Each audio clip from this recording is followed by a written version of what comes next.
मित्रों नमस्कार। शिक्षक दिवस पर सितंबर माह की अखंड ज्योति पत्रिका में परम पूज्य सद्गुरुदेव पंडित श्री राम शर्मा आचार्य जी की लेखनी में डॉक्टर सर्वपल्ली राधाकृष्णन पर छपा हुआ लेख प्रस्तुत कर रहा हूँ।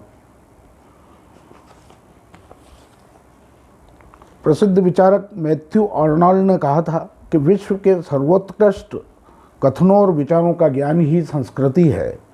यह कथन ऋषियों की परंपरा में जन्मे सर्वपल्ली राधाकृष्णन पर सर्वथा चरितार्थ होता है। उन्हीं की स्मृति में भारत में सन 1962 से 5 सितंबर को शिक्षक दिवस के रूप में मनाया जाता है। इसी दिन महान शिक्षाविद और भारत के भूतपूर्व राष्ट्रपति डॉक्टर सर्वपल्ली राधाकृष्णन का जन्म सन 1888 को दक्षिण भारत के थिरुत्तनी नामक स्थान में हुआ था। राधाकृष्णन ने भारत के शिक्षा क्षेत्र में बहुत बड़ा योगदान किया है। उनका मानना था कि एक शिक्षक का मस्तिष्क देश में सर्वश्रेष्ठ मस्तिष्क होता है। एक बार डॉक्टर राधाकृष्णन के कुछ छात्रों और मित्रों ने उनसे कहा कि वे उनका जन्मदिन मनाना चाहते हैं। इसके जवाब में डॉक्टर राधाकृष्णन ने कहा कि मेरा जन्मदिन अलग से मनाने के बजाय इसे शिक्षक दिवस के रूप में मनाया जाए तो मुझे गर्व अनुभव होगा। इसके पश्चात सन 1962 से पूरे भारत में 5 सितंबर को शिक्षक दिवस के रूप में मनाया जाता है। इस दिन इस महान शिक्षाविद को याद करते हैं और अपने उन सभी शिक्षकों को सम्मान और एवं आदर देते हैं जिन्होंने हमारी ज़िंदगी में ज्ञान के दीपक को प्रज्वलित किया है। डॉक्टर राधाकृष्णन कहा करते थे कि मात्र जानकारियाँ देना ही शिक्षा नहीं है। यद्यपि जानकारी का अपना महत्व है और आधुनिक युग में तकनीकी की जानकारी महत्वपूर्ण भी है, तथापि व्यक्ति के बौद्धिक झुकाव और उसकी लोकतांत्रिक भावना का बड़ा महत्व है।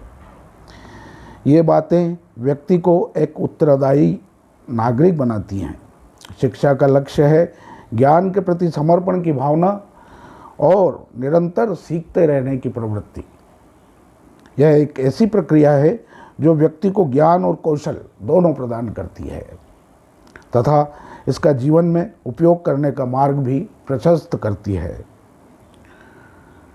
करुणा, प्रेम और श्रेष्ठ परंपराओं का विकास भी शिक्षा का उद्देश्य है।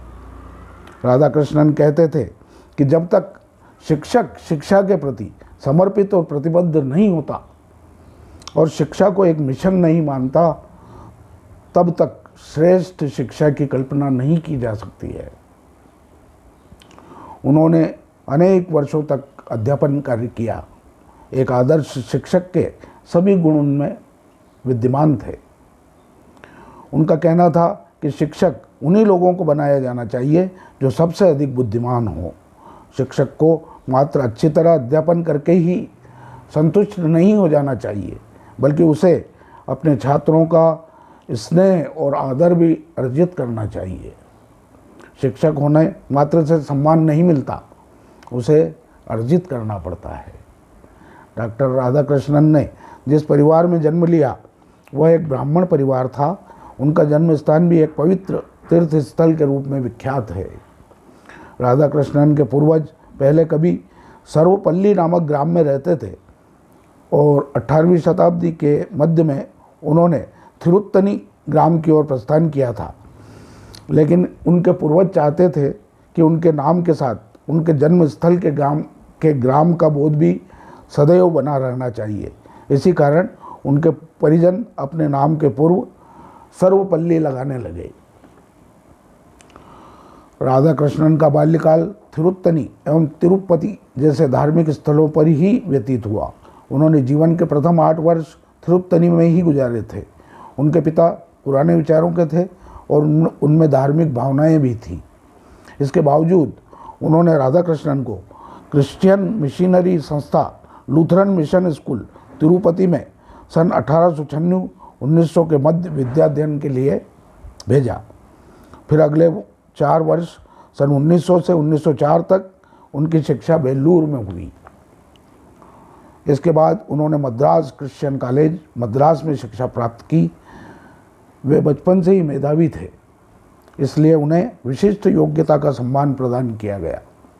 इस उम्र में उन्होंने वीर सावरकर और स्वामी विवेकानंद का भी अध्ययन किया था। उन्होंने सन 1902 में मैट्रिक स्तर की परीक्षा उत्तीर्ण की और उन्हें छात्रवृत्ति भी प्राप्त हुई। इसके बाद उन्होंने सन 1904 में कला संकाय की परीक्षा प्रथम श्रेणी में उत्तीर्ण की। उन्हें मनोविज्ञान, इतिहास और गणित विषय में विशेष योग्यता की टिप्पणी भी उच्च प्राप्तांकों के आधार पर मिली। इसके कारण क्रिश्चियन कॉलेज मद्रास ने उन्हें छात्रवृत्ति भी दी। दर्शन शास्त्र में एमए करने के पश्चात सन 1916 में वे मद्रास रेजिडेंसी कॉलेज में दर्शन शास्त्र के सहायक प्राध्यापक नियुक्त हुए। डॉक्टर राधाकृष्णन ने अपने लेखों और भाषणों के माध्यम से विश्व को भारतीय दर्शन शास्त्र से परिचित कराया था। सारे विश्व में उनके लेखों की प्रशंसा हुई। शिक्षा का प्रभाव प्रत्येक व्यक्ति पर निश्चित रूप से पड़ता है और शैक्षिक संस्थान की गुणवत्ता भी अपना प्रभाव छोड़ती है। ईसाई संस्थाओं द्वारा उस समय पश्चिमी जीवन मूल्यों को विद्यार्थियों के भीतर काफ़ी गहराई तक स्थापित किया जाता था। यही कारण है कि वहाँ अध्ययन करते हुए राधाकृष्णन का चिंतन पाश्चात्य हो चला था। कुछ लोग उनके इन विचारों को हेय दृष्टि से देखते थे और उनकी आलोचना करते थे। उनकी आलोचना को डॉक्टर राधाकृष्णन ने चुनौती की तरह लिया और हिंदू आर्ष ग्रंथों का गहरा अध्ययन करना आरंभ कर दिया। डॉक्टर राधाकृष्णन यह जानना चाहते थे कि वस्तुतः किस संस्कृति के विचारों में चेतनता और किस संस्कृति के विचारों में जड़ता है। स्वाभाविक अंतर्प्रज्ञा द्वारा उन्होंने इस बात पर दृढ़ता से विश्वास करना आरंभ कर दिया कि भारत के दूरस्थ स्थानों पर रहने वाले गरीब तथा अनपढ़ व्यक्ति भी प्राचीन सत्य को जानते थे। इस कारण राधाकृष्णन ने तुलनात्मक रूप से यह जान लिया कि भारतीय अध्यात्म काफ़ी समृद्ध है और ईसाई मिशनरियों द्वारा भारतीय संस्कृति की आलोचनाएं निराधार हैं। इससे उन्होंने यह निष्कर्ष निकाला कि भारतीय संस्कृति धर्म, ज्ञान और सत्य पर आधारित है और जो मनुष्य को एक अच्छा जीवन जीने का संदेश देती है।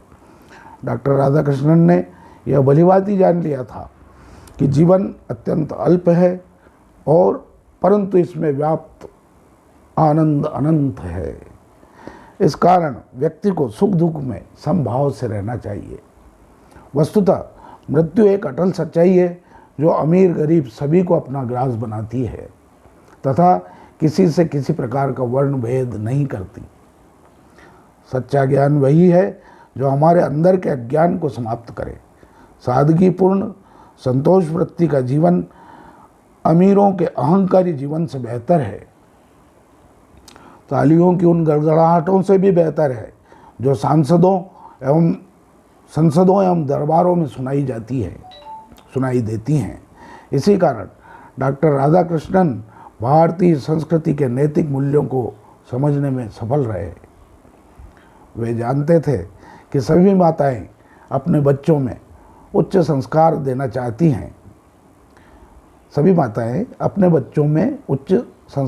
चाहती हैं। इसी कारण वे बच्चों को ईश्वर पर विश्वास रखने, पाप से दूर रहने एवं कठिनाइयों में फंसे लोगों की सहायता करने का पाठ पढ़ाती हैं। डॉक्टर सर्वपल्ली राधाकृष्णन ने यह भी जाना कि भारतीय संस्कृति में सभी धर्मों का आदर करना सिखाया गया है और सभी धर्मों के लिए समता का भाव भी भारतीय संस्कृति की विशिष्ट पहचान है। इस प्रकार उन्होंने भारतीय संस्कृति की विशिष्ट पहचान को समझा और उसको अपने अंदर आत्मसात किया। डॉक्टर राधाकृष्णन समूचे विश्व को एक विद्यालय के समान मानते थे। उनका मानना था कि शिक्षा के द्वारा ही मानव मस्तिष्क का सदुपयोग किया जा सकता है। अतः विश्व को एक समान इकाई मानकर शिक्षा का प्रबंधन करना चाहिए। ब्रिटेन के एडिनबरो विश्वविद्यालय में दिए अपने भाषण में डॉक्टर सर्वपल्ली राधाकृष्णन ने कहा था, मानव समुदाय को एक होना चाहिए। मानव इतिहास का संपूर्ण लक्ष्य मानव जाति की मुक्ति है और यह तभी संभव है जब देशों की नीतियों का आधार पूरे विश्व में शांति की स्थापना करना हो। डॉक्टर राधाकृष्णन अपनी बुद्धि से परिपूर्ण व्याख्याओं, आनंददायी अभिव्यक्तियों और प्रेरणाप्रद कहानियों से छात्रों को मंत्रमुग्ध कर देते थे। उच्च नैतिक मूल्यों को अपने आचरण में उतारने की प्रेरणा अपने छात्रों को वो देते थे। वे जिस भी विषय को पढ़ाते थे पहले स्वयं उसका गहन अध्ययन करते थे। दर्शन जैसे गंभीर विषयों को भी वे अपनी शैली से सरल, रोचक और प्रिय बना देते थे। वे एक ऐसे महापुरुष थे जिनमें हम समूचा मानव समाज, संस्कृति, विचार, जीवन, दर्शन और आस्थाओं को देख सकते हैं।